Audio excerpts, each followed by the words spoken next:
This episode is brought to you by NBA on Prime. This Tuesday at 8:30 Eastern, it's the Emirates NBA Cup Championship game on Prime. This year's quest for the Cup has been building to this, the championship game, live from Las Vegas. Not a Prime member? Sign up for a 30-day free trial to get started today. The Emirates NBA Cup Championship game, this Tuesday at 8:30 Eastern, only on Prime. Restrictions apply. See Amazon.com/Amazon Prime for details.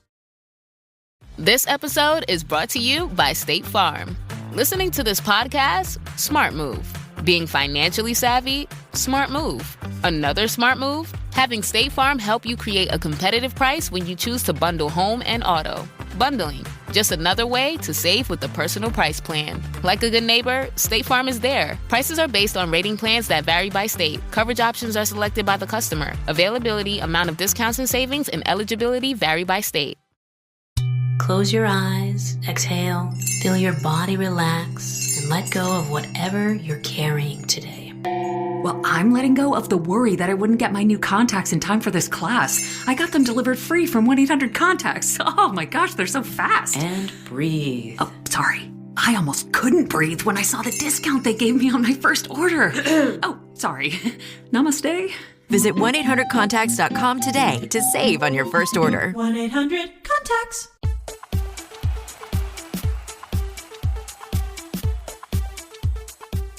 You're listening to 1865, the Nottingham Forest podcast with Stephen Toplis.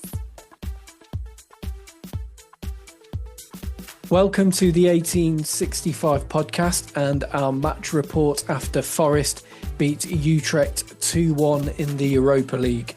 Forest left it late to get the win thanks to a goal from Igor Jesus on 87 minutes, having been in front earlier in the game and then pegged back by Utrecht. It looked like it was going to head for a 1-1 draw, but Forest found a way to get the win in the end, and with it a crucial 3 points to boost their hopes of finishing in an automatic qualification place for the next round of the Europa League. I'm Stephen Toplis and I'm joined by George Edwards. George is in Utrecht, having not long got back from the game, and that must have been some night, George. Yeah, it was absolutely superb. To get Forest's first win away in Europe for nearly 30 years was such a spectacular moment to be a part of. And I've been to all three games now in Europe and they felt so special. And almost the game doesn't really have much significance because it's all about the experience of being there, of experiencing Forest rising from their mid-championship depth and being where they are now. But being part of a win, you know, there's a bit of negativity going around between some people and who are talking about the fact that it wasn't perfect, and there's a lot of negatives to get into that we will get into. But the main thing is that Forest found a way to win, and wins this season are very hard to get. You know, Forest haven't really found wins easy to come by, and that's been a synonym of this season. But they found a way to win. They found a way to entertain. They went to the bench to go and win them the game, which I don't have an issue with at all. I think the guys who started the game managed to get the game to 0-0. And then the guys changed the game off the bench. And the Europa League's been, I think the Europa League's been such a positive part of this season, because if you take the Europa League out of it, this has been such a depressing season for Forest. Out the Carabao Cup to Swansea and sitting 3 points above the relegation zone, or 2 points above the relegation zone in the Premier League.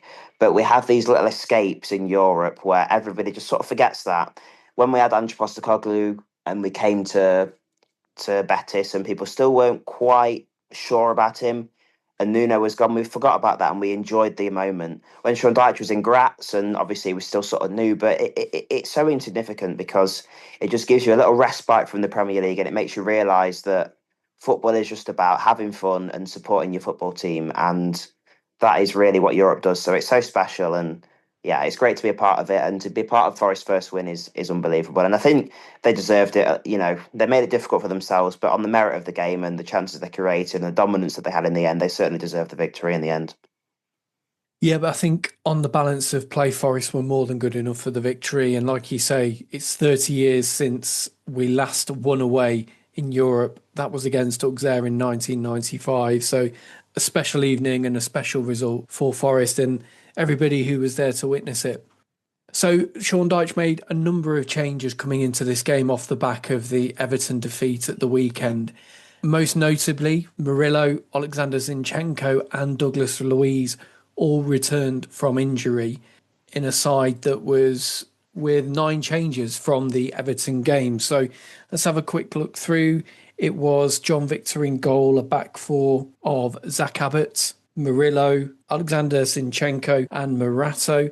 In midfield, Douglas Luiz, Nicola Dominguez as captain and James McAtee, Callum Hudson-Odoi and Dan Ndoye on the wings, and Arnaud Kalimuendo starting up top. Straight away, George, with those couple of names coming back, it felt like Forest suddenly had a lot more strength available to them, didn't it? Yeah, definitely. Firstly, I want to put a disclaimer out before I say anything else on this podcast. I have had quite a few beers, so please don't take anything that I say too seriously. I was happy to see the team news and the guys come back in. I was very surprised at Murillo because obviously his injury stemmed from the Malmo game where he sort of played needlessly. And I didn't buy into the sort of stick Sean Dyche was getting for why do you play Murillo in this game? It's needless. Because if he hadn't got injured, then nobody would have been saying that. So it's just look at the draw and Forest won that game. So you've got to get the result on the pitch. So I was surprised that Murillo played. I thought if Luiz was fit, he'd probably start just because of the sort of Yates going out. Him certainly wanted to rest Anderson and probably Sangare, who have had a lot of Premier League minutes at the minute. So I thought if Luiz was going to play, it's maybe easier for him to start the game and come off than come onto a game and suddenly have an impact. He can grow into the game as the team does. So I thought that was pretty spot on from Sean Dyche, to be fair. I think the one thing that worries me, and we'll get onto it in the match, is if Matt Sells is out long term. I know he sort of said it's a groin strain, but particularly with a lot of injuries that we've seen this season, it's sort of been billed a lot less seriously than it actually is. So if John Victor has to be the long-term sort of choice, I'm quite worried about that. But no, I thought Sean Dyche got the team news pretty spot on. I wanted to see him play both wingers. Obviously, Amaro Hutchinson has had a lot of good form in the Premier League, and it's a real shame, actually, that he's not available to us because I thought, this is the type of game he'd really take on. He'd build on that. And I think in the form he is and the type of player he is, he just wants to play every minute that he can at the moment.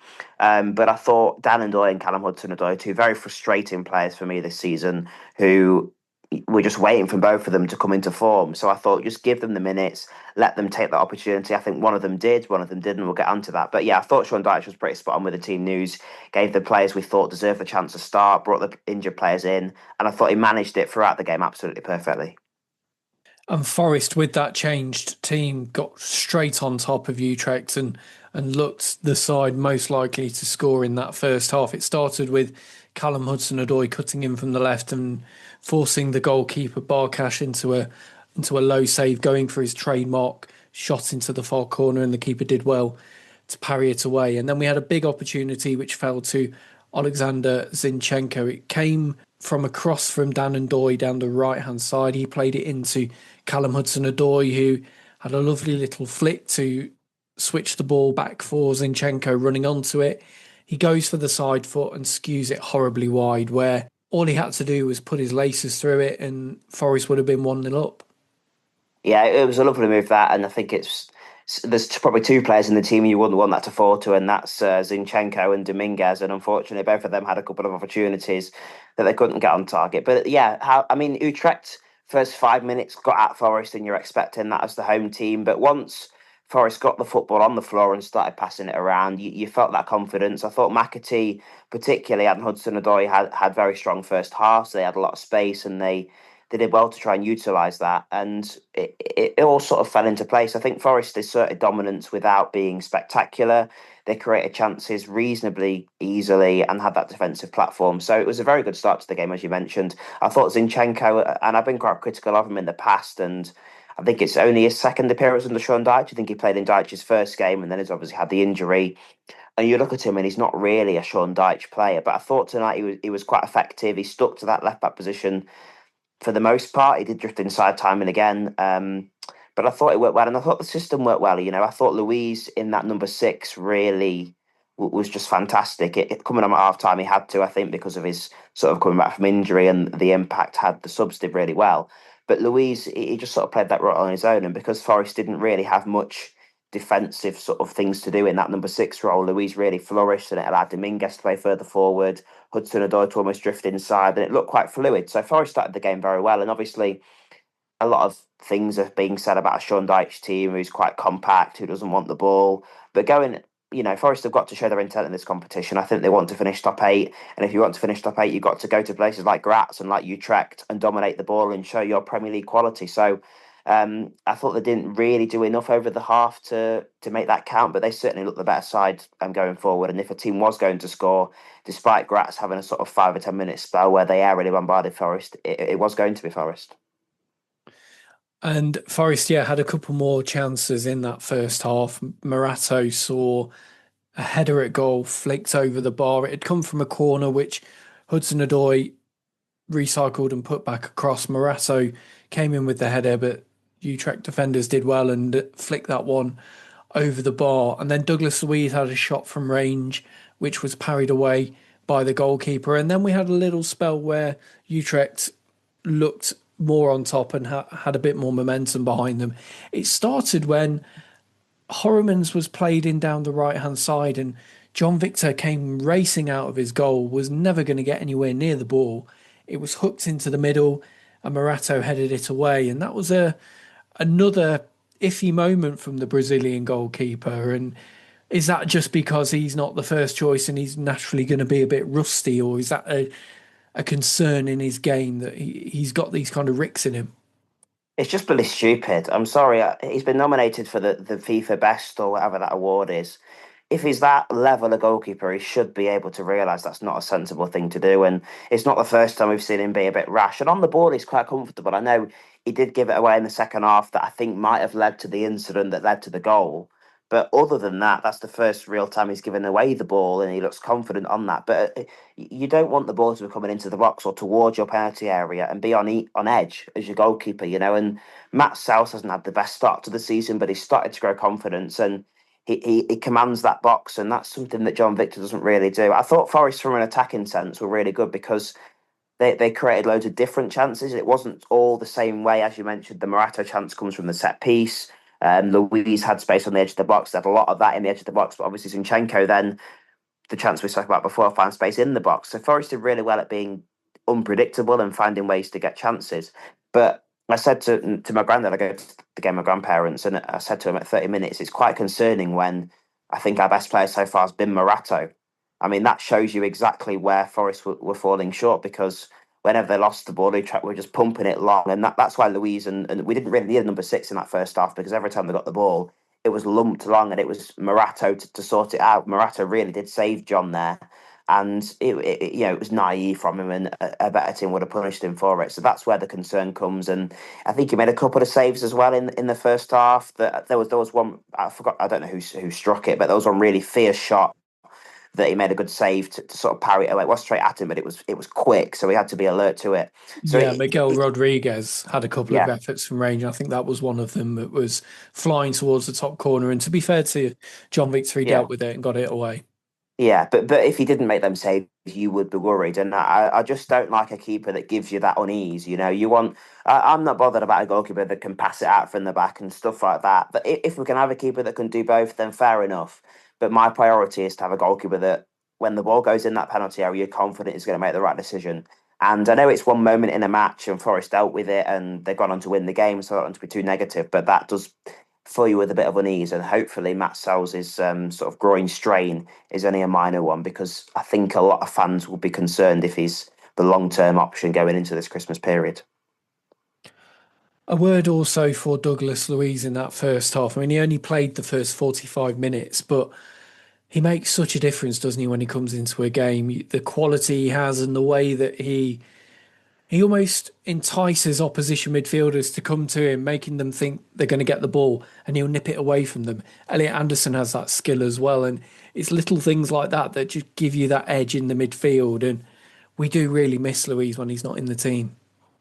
Yeah, he is a supreme player, and he's a player that Forest are looking to have. There's no coincidence that he's on loan from a club like Juventus, and obviously Forest have got him, I think, because of his injury record, and they've obviously had that issue with him as well. And that's why I think whoever's dealt with the transfer policy, I think it might be Edu, and I'm not a huge fan of what he's done for the club so far, but if he's the one that's made that appearance clause a thing, then he's done well there, because Forest have sort of got an insurance policy. The one thing about Luiz, and yeah, I agree completely with what you've said. He had a really good first half. He controlled things. He was the reason that Forest had dominance, apart from that 10-minute spell that Utrecht had in the air. But I do wonder whether, particularly in the big games, if we've got a place for him alongside Elliot Anderson, because we saw in the second half, although you maybe didn't think Luis had to come off, I think he did because of his sort of physicality side of it and the fact he's getting up to speed. But in terms of his performance, he maybe didn't need to come off. And McAtee, who I thought had maybe his best half in a Forest shirt, you'd look at that, how they played, and say maybe they didn't need to come off. But the changes that we made, putting Sangare in midfield, a bit more physicality, really helped Forest. So I just wonder in the big games if there is a place for Luis alongside Elliot Anderson. Obviously, he's not going to start instead of Elliot because Elliot is that superstar, he's that difference maker, and in the long term, from a financial point of view, is the money maker. So Elliot has to play, and I wonder whether in the big games, particularly when we've got a bit of defensive action that's needed, whether Luis can play. I hope he does, but I just don't think he quite has the attributes. And if I look at Forest defensive midfielders, I think only Dominguez fills me with confidence from a defensive standpoint, who's going to be reliable. Maybe Yates as well, but I just wonder in the big games whether we need Luis, who is almost another Anderson. I don't think we're the type of team yet who needs two of them, if you see what I'm saying. Yeah, but at the same time, that's where you can rotate them, can't you? And use their qualities in different ways rather than playing all the same at the same time. That's, I suppose, a nice conundrum for Sean Dyche to have to figure out what the best blend is of his midfielders for particular games. And we've seen Sangare come in the last few weeks and play really well. Ryan Yates has had more game time under Dyche as well. So, yeah, hopefully we can manage Douglas Luiz, because it's frustrating that he keeps breaking down how he does. So hopefully we're not in a point where we need to rely on him, but we can just use him at the right place and the right time. And if we look at McAtee, who came in as sort of the Gibbs-White replacement, you may be thinking if Forest do lose Elliot Anderson, Luiz might be the man to take on that responsibility. And that's why the injuries do frustrate you, because if we lose Elliot, he really could be the player to take on that responsibility and take on that role. But if he's only fit for, a quarter, a third of the season, then it really isn't a sustainable option. So he does play really well. He performs admirably whenever he plays. And I think you do see his quality. And rotating with Anderson's really good, because we can't be expecting him to play every minute of every game and have such impact. And when he's rested, we saw his impact in the second half. The fact that Luiz is able to play 45 minutes, Anderson could come off fresh and perform for 45 minutes was really positive, because Elliot didn't have to play 90 minutes and knacker himself and then do the same at the weekend. Just with the first half as well, a few more opportunities for Utrecht. They had a couple of efforts from distance. Forest, after that good early spell, didn't create too much towards the end of the first half. And at the break, it was Utrecht 0, Forest 0. The 1865 match report. In America, half of every dollar spent on brand medicines goes to entities who don't make them. While middlemen like PBMs and 340B hospitals drive up costs, Biopharma is investing $500 billion in new infrastructure and manufacturing here at home, and helping patients buy medicines directly at lower prices. Tell Washington to end middlemen markups and put American patients first. Visit phrma.org/middlemen. You're listening to 1865, the Nottingham Forest podcast. Welcome back to this 1865 match report. So we're picking up in the second half, and at the break, Sean Dyche made two changes, bringing off Douglas Luiz, as we mentioned, for Ibrahim Sangare, and James McAtee coming off for Elliot Anderson. And neither player had done much wrong in the first half. It was a case of freshening up the team and just managing everybody's minutes. And it took 6 minutes of the second half, George, for Forest to break the deadlock. Just talk us through this one, because it comes through the sheer will and determination of Callum Hudson-Odoi. As well, as good as his finishes at the end of it, he really does make this one for himself, doesn't he? Yeah, I was really happy with him, because I thought back to his... I know he scored in the home game against Malmö, but his last away start that was at Sturm Graz, and he just looked completely lost, completely isolated, and ultimately quite disinterested. And that was sort of felt... I know there was a bench cam that went round where the team were celebrating and he was sort of there on his own, and you felt that he looked a bit disinterested. And I just felt that one goal might spur him on. And it seems to have, he had that will and determination. He was making runs. He didn't almost get them. And he also got out-muscled. And he's not the type of player really to I think, succeed in the way that we're playing.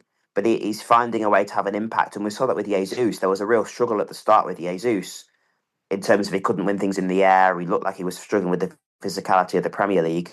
But now you look at him and he's really adapted to that. So hopefully that will come with Kalimuendo. But it's that sheer grit and determination, because he runs at it and it drops and he runs and it drops and he runs and he just makes sure he gets to that ball first, gets in a good position, and then it's a really top finish into that bottom far corner. He takes it really well.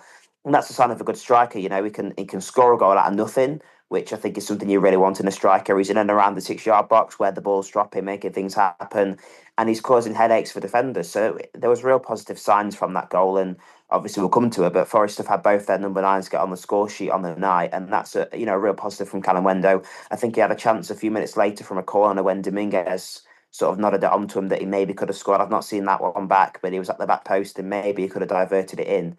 But the fact that he's in and around the area, and really for me, the overriding factor is that he has that willingness to get to the ball, to want to make things happen and to be in the box to score goals, which maybe a month ago we thought he didn't have, is a real positive going forward. And obviously without Chris Wood, Igor Jesus looks somewhat untouchable, I think, up front. But the fact Kalimuendo's now scored 2 in 2 starts in the Europa League is a real positive, and means that he's got to be looking over his shoulder, Jesus, even though he does keep performing himself. Yeah, it's good to have your strikers in form. It just takes the load off the ones who are starting, whether that's Chris Wood or Igor Jesus. Having that competition coming through is healthy, and it's good to see Kalimuendo starting to settle in and get some goals as well. It was long overdue after a quiet start to the season for him. Forest made another change on 69 minutes. Murillo came off and Nikola Milenkovic came on. Again, I think that was more managing Murillo's minutes above anything else, which I think wasn't a bad move from Sean Dyche. But a couple of minutes later, Utrecht equalised, and it came initially from a free kick which was given away by Ibrahim Sangare. He fouled Rodriguez clumsily about 25 yards from goal. Nobody in a Forest shirt covers himself in glory here, because the ball is floated into the back post. Ex-Swansea man Mike van der Horn steals in round the back. I think it's Zach Abbott who he beats round the back and heads it into the net. A simple goal, but a frustrating one from a Forest point of view. Felt very preventable again, a little bit like the kind of set-piece goals we conceded under the Australian one. Yeah, it was such a frustrating goal, because at that point in the match, Forest had got the first goal. They were looking at going and getting that second goal, and Utrecht had really faded. They had that moment, as I said, sort of 10 minutes in the first half where they really bombarded Forest and really worried them. But since that, and particularly since Forest took the lead, they looked pretty hopeless and threatless, really. But I think Forest had possession. John Victor cleared it. They didn't deal with it.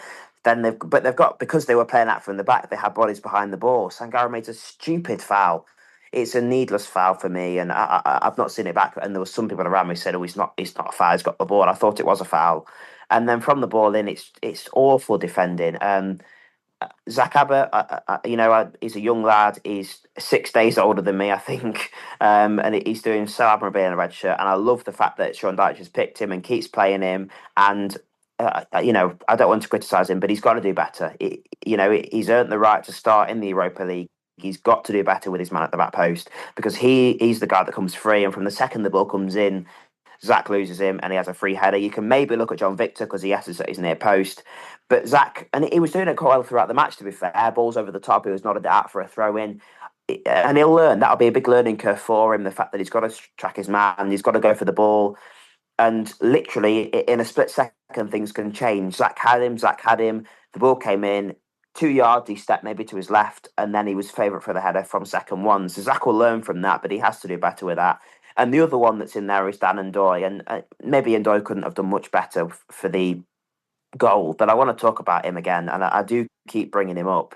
But I'm really getting so frustrated with him now, because I'm struggling to see the threat that he offers. I know for the goal we score to end up winning it, he gets that header towards goal that's saved and stuff like that. I can see why he's a professional footballer, because he's got 2 very good feet. He can control the ball. He can find a pass. It's just beyond me why he's a winger, because he offers very minimal threat as a winger. And I personally think it's like Dominguez out on the wing. We can see Dominguez isn't a winger yet. He's a good footballer. I sort of am getting that parallel with N'Doye because he has no pace. He can't beat a man. He doesn't really have much skill. And on the odd time, he will get a ball across, but it often gets blocked or gets deflected into the way it's meant to go.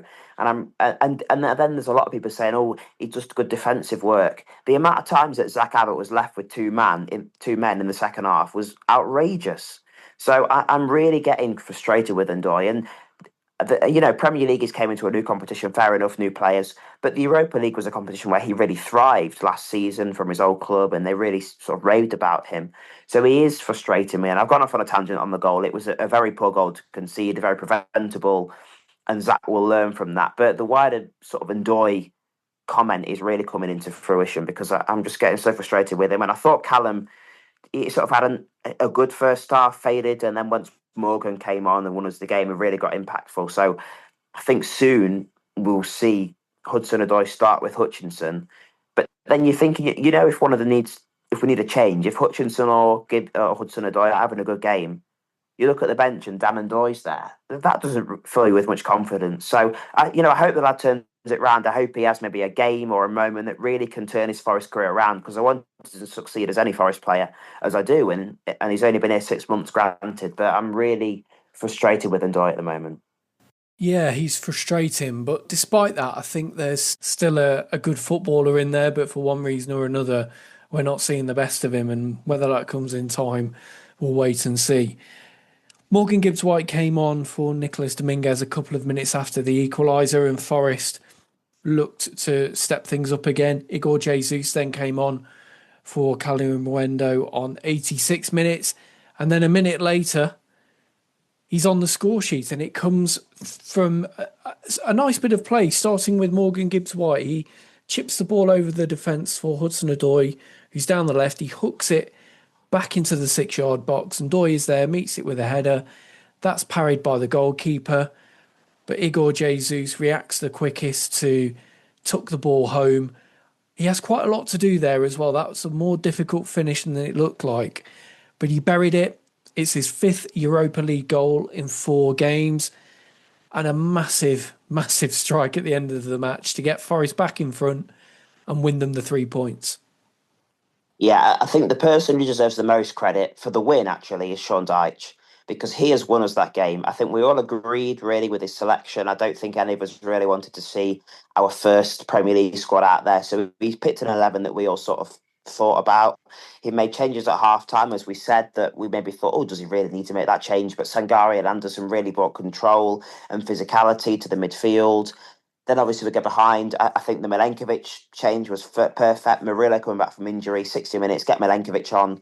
Didn't really sort of change anything. I think they were both solid enough, but that was perfect. And then the two, we get behind, and he brings Gibbs-White on, and he brings Jesus on, and they go and win us the game. So I think Sean Dyche deserves immense credit for how he's managed that game. He's often criticised for his substitutions, but I think really, he's gone there. He knows Forest have this intent to win the game, have this, as a Premier League side, they should be winning that game. And I think they want to qualify automatically for the knockout stages. They don't want to be in the playoff, because Forest in a playoff, you can just see where it's going. So they want to be in that top 8.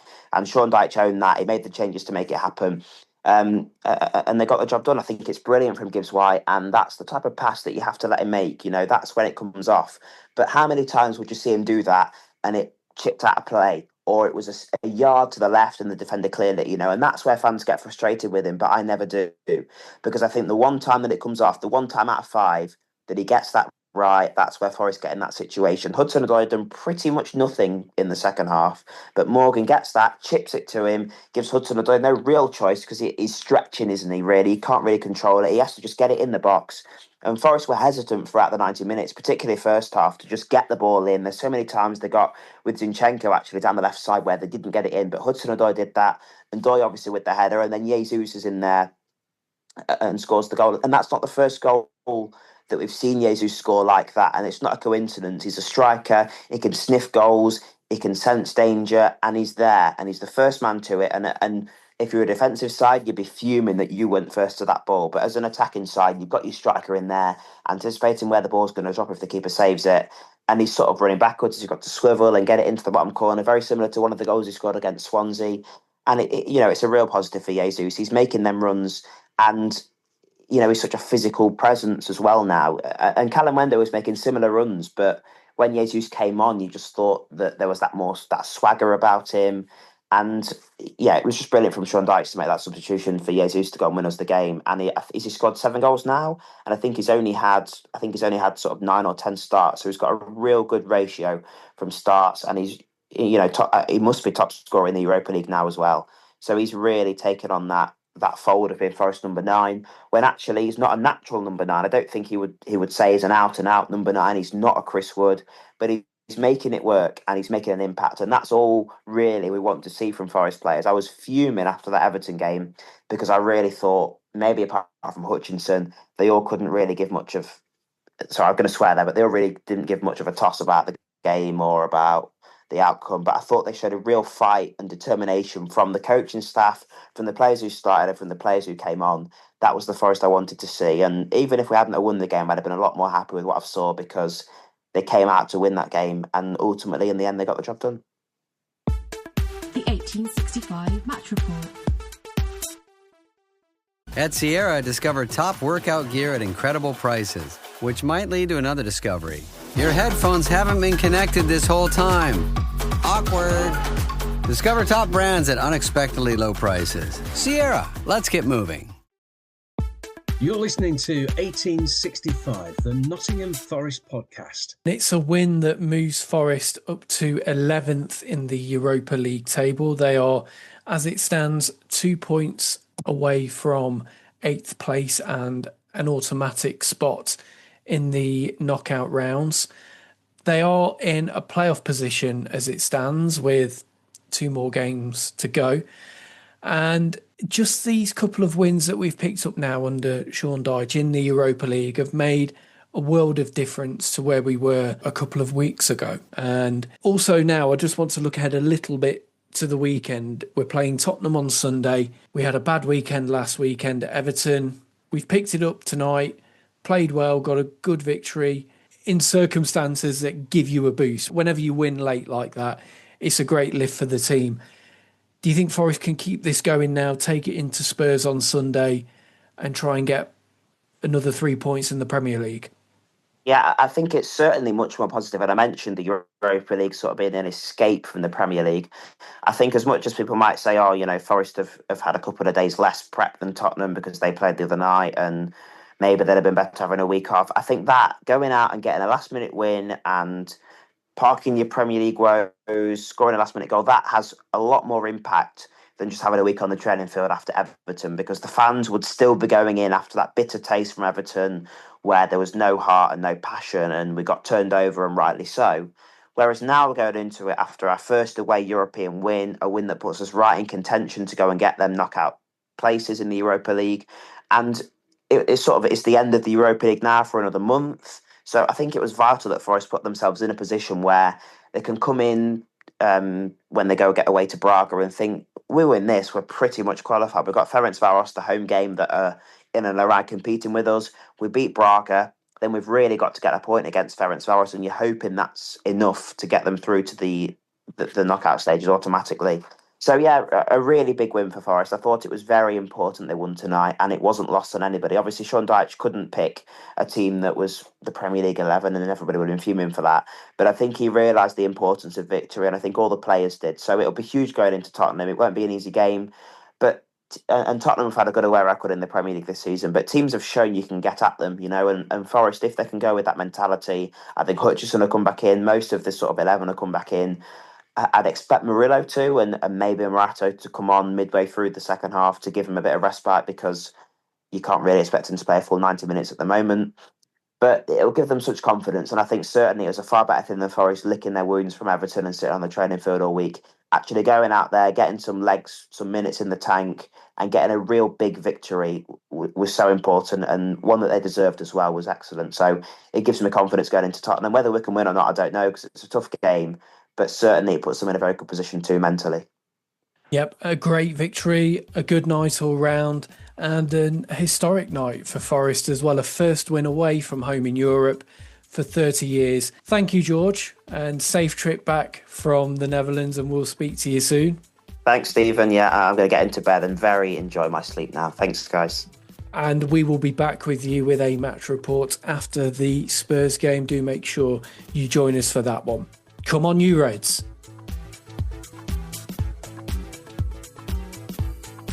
You've been listening to 1865, the Nottingham Forest podcast. If you like what you hear, please subscribe and leave us a review. It helps other listeners find our content.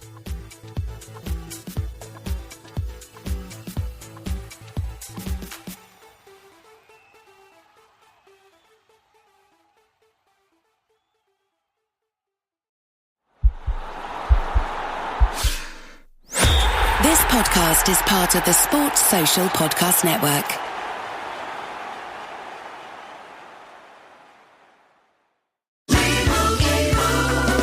And Doug. Here we have the Limu Emu in its natural habitat, helping people customize their car insurance and save hundreds with Liberty Mutual.